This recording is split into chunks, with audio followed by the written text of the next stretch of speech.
हम लोग पढ़ रहे हैं फिजियोलॉजी। और फिजियोलॉजी की लास्ट क्लास में जो हमारा टॉपिक चल रहा था वो चल रहा था nephron. We all know that student, nephron is a structural and functional unit of kidney. या नेफ्रॉन क्या है? संरचनात्मक व क्रियात्मक इकाई है किसकी? किडनी की। ठीक है, हम लोगों ने बता दिया था जो नेफ्रॉन है वो 5 पार्ट्स में डिवाइड होता है। कौन कौन सा? फर्स्ट था मेलपीगी कोष, सेकंड था समीपस्थ कुंडलित नलिका, थर्ड था दूर हेनले के लूप, फोर्थ था दूरस्थ कुंडलित नलिका और लास्ट जो था वो था संग्रह नलिका। इतना क्लियर है? हम लोगों ने डिस्क्राइब से पढ़ लिया था मेलपीगी कोष और समीपस्थ कुंडलित नलिका के बारे में। आज जो हमारा टॉपिक है वो है हेनले का लूप। थर्ड पार्ट है किसका? नेफ्रॉन का। तो टॉपिक क्या है अपना? Main topic nephron. और नेफ्रॉन में जो थर्ड पार्ट है वो क्या है? हेनले का लूप। जैसा कि हम लोग सभी जानते हैं स्टूडेंट कि ये जो नलिकाएं हैं, ये जो नेफ्रॉन के जो पार्ट है वो सभी एक दूसरे से जुड़े हुए होते हैं। मेलपीगी कोष से जुड़ी हुई थी समीपस्थ नलिका, मेलपीगी कोष और जो समीपस्थ कुंडलित नलिकाएं थी, ये दोनों ही जो पार्ट है वो कोर्टेक्स पार्ट में पाई जा रही थी। हम लोगों ने बता दिया था किडनी 2 पार्ट्स में डिवाइड होती है, कोर्टेक्स एंड मेडुला। तो ये दोनों पार्ट्स किसमें पाई जा रही थी? कोर्टेक्स में। अब हम पढ़ रहे हैं हेनले के लूप। तो जो समीपस्थ कुंडलित नलिका का जो एक भाग है वो यू आकार की, किस शेप की? यू आकार की नलिका से जुड़ा हुआ होता है। इस यू आकार की नलिका को ही कहा जाता है हेनले का loop. It is a tube like structure. ये कैसी संरचना होती है? ट्यूब लाइक कुंडलित संरचना होती है जो पाई जाती है मेडुला पार्ट में। किस पार्ट में पाई जाएगी? मेडुला भाग में पाई जाती है। इतना क्लियर है? इसकी 2 भुजाएं होती है। कौन कौन सी? देख लो, ये हम लोग देख सकते हैं यू आकार की है तो ये 2 भुजाओं से मिलकर बनी होती है। एक भुजा कहलाती है आरोही भुजा और जो दूसरी भुजा होती है वो कहलाती है अवरोही भुजा। कितने भुजाओं में डिवाइड होती है भाई? 2 आर्म में डिवाइड होती है, असेंडिंग एंड डिसेंडिंग लूप। ये जो दोनों भुजाएं हैं वो एक दूसरे के समांतर होती है। कैसी होती है? समांतर। हम लोग जानते हैं, हम लोगों ने बता दिया जो हेनले का लूप है वो किस शेप की संरचना है? यू शेप की। किस शेप की स्ट्रक्चर है भाई? यू शेप की। तो 2 भुजाएं होंगी, एक असेंडिंग एंड सेकंड डिसेंडिंग। ठीक है, एक दूसरे के कैसे होंगी? पैरेलल या समांतर होती है। इतना क्लियर है? नेक्स्ट अगर हम बात करें ये समीपस्थ कुंडलित नलिका से जो अवरोही भुजा है वो तो जुड़ी हुई होती है समीपस्थ कुंडलित नलिका से। अवरोही भुजा जो होगी वो किससे जुड़ी हुई होती है?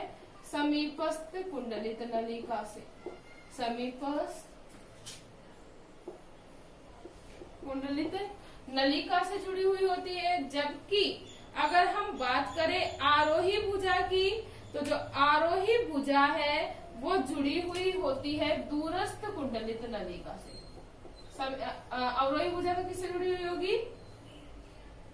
समीपस्थ कुंडलित नलिका से। और जो आरोही भुजा है वो जुड़ी हुई होती है दूरस्थ कुंडलित नलिका द्वारा जुड़ी हुई होती है। वापस से देख लेना। हम लोगों को पता है हेनले के लूप के बाद कौन सी नलिका आएगी? दूरस्थ कुंडलित नलिका। तो इसका एक भाग समीपस्थ कुंडलित नलिका से जबकि दूसरा भाग दूरस्थ कुंडलित नलिका के द्वारा जुड़ा हुआ होता है। अगर हम बात करें इनकी मोटाई की, किसकी? आरोही और अवरोही भुजा की मोटाई की बात करें तो अवरोही भुजा कम मोटी होती है। अवरोही भुजा क्या होती है? कम मोटी होती है इन कंपेयर टू आरोही भुजा। किसकी तुलना में? आरोही भुजा की तुलना में। ठीक है, तो अवरोही भुजा तो कम मोटी होगी जबकि जो आरोही भुजा अधिक मोटी होती है। और जो यह मुख्य अंतर होता है वो देखने को मिलता है स्तनियों में। किसमें देखने को मिलता है? स्तनियों में देखने को मिलता है। अन्य जीवों में इनकी थिकनेस में ज्यादा डिफरेंस नहीं पाया जाता। रीजन क्या है? अगर हम बात करें हेनले के लूप की, तो जो हेनले के लूप का जो साइज होता है वो मरुस्थलीय प्राणियों में अधिक होता है। रीजन क्या है हेनले की लूप के साइज का बड़े होने का? इसका जो मुख्य कारण है वो यह है कि जिससे जो संग्रहण होता है यूरिन का वो अधिक हो सके। इसके साथ ही साथ अधिक सांद्र मात्रा में, वी ऑल नो दैट मरुस्थलीय जो जीव है उसमें पानी की क्या होगी? कमी होगी। तो मरुस्थलीय जीवों में पानी की कमी होने के कारण उनका जो यूरिन होता है वो मोर कंसंट्रेट होता है। कैसा होता है? मोर कंसंट्रेट होता है। तो मरुस्थलीय प्राणियों में हेनले की लूप का जो साइज बड़ा होता है, रीजन है क्योंकि जो यूरिन है वो ज्यादा कलेक्ट हो सके, इसके साथ साथ अधिक सांद्र यूरिन के फॉर्मेशन के कारण। और इसके साथ ही साथ यह अवशोषण की सरफेस को बढ़ाने में भी हेल्प करती है। तो ये थी हमारी हेनले की लूप। अब हम फोर्थ पार्ट की बात करेंगे, दूरस्थ कुंडलित नलिका। जो फोर्थ पार्ट है अपना वो क्या है? दूरस्थ कुंडलित नलिका। दूरस्थ कुंडलित नलिका। जैसा कि we all know that student, ये सभी पार्ट्स एक दूसरे से जुड़े हुए होते हैं। तो हेनले का जो लूप होता है उसका एक सिरा जुड़ा हुआ होता है। कौन सा सिरा? आरोही भुजा। कौन सी भुजा? आरोही भुजा जो है वो किससे जुड़ी हुई होती है? दूरस्थ कुंडलित नलिका वाले भाग से जुड़ी हुई होती है। हम लोग बोल सकते हैं दूसरी लैंग्वेज में, आरोही भाग किसका? हेनले की लूप का आरोही भाग अत्यधिक कुंडलित होकर, ये कैसा हो जाएगा? अत्यधिक कुंडलित होकर, अत्यधिक कुंडलित होकर कोर्टेक्स भाग में पहुंच जाता है और निर्माण करता है किसका?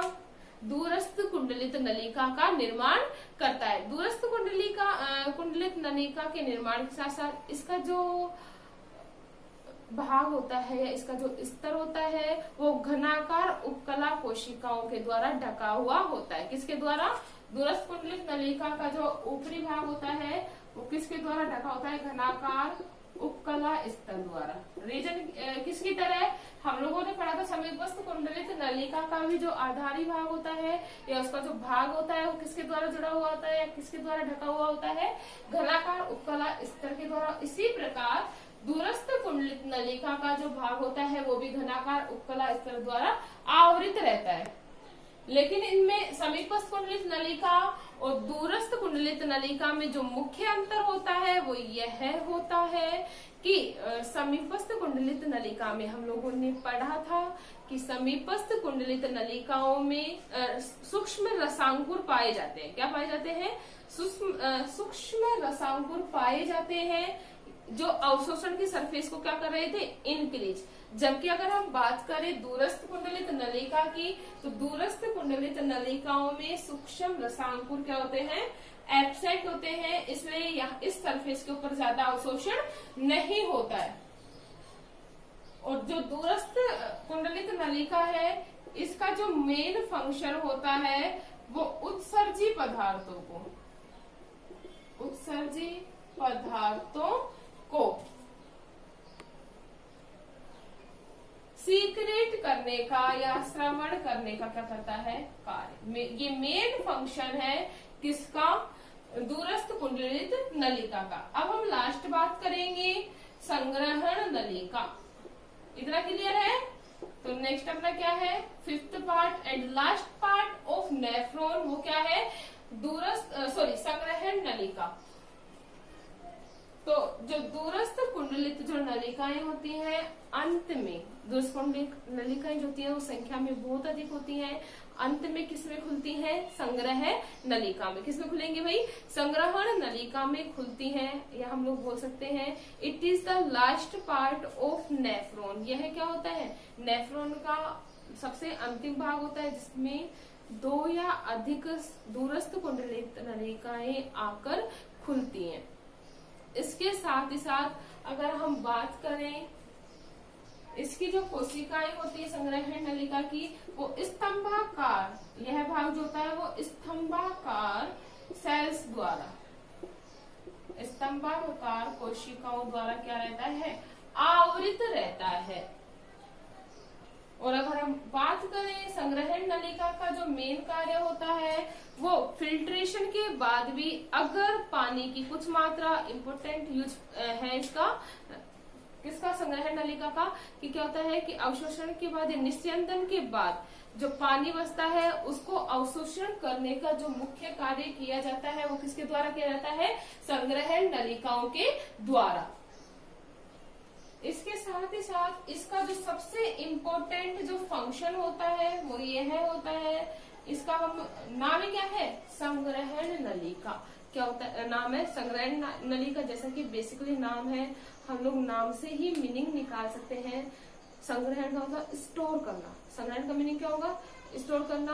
तो पेल्विस रीजन के बाद जो सभी कोशिकाएं खुलती हैं वो किसमें खुलती हैं, संग्रहण नलिकाओं में खुलती हैं, जिसमें मतलब हम लोग बोल सकते हैं यूरिन का जो फर्स्ट टाइम स्टोर होता है वो कहाँ होता है, इन संग्रहण नलिकाओं में। मतलब यूरिन का सबसे पहले जो स्टोर होगा वो कहाँ पे होगा, संग्रहण नलिकाओं में किया जाता है। इसके बाद आगे चलकर ये है किडनी, मतलब पूरी किडनी में फिल्टर होने के बाद एक्सक्रीट कर दिया जाता है। तो ये था हमारा मेन नेफ्रॉन के ऑल पार्ट्स कंप्लीट। इतना क्लियर है।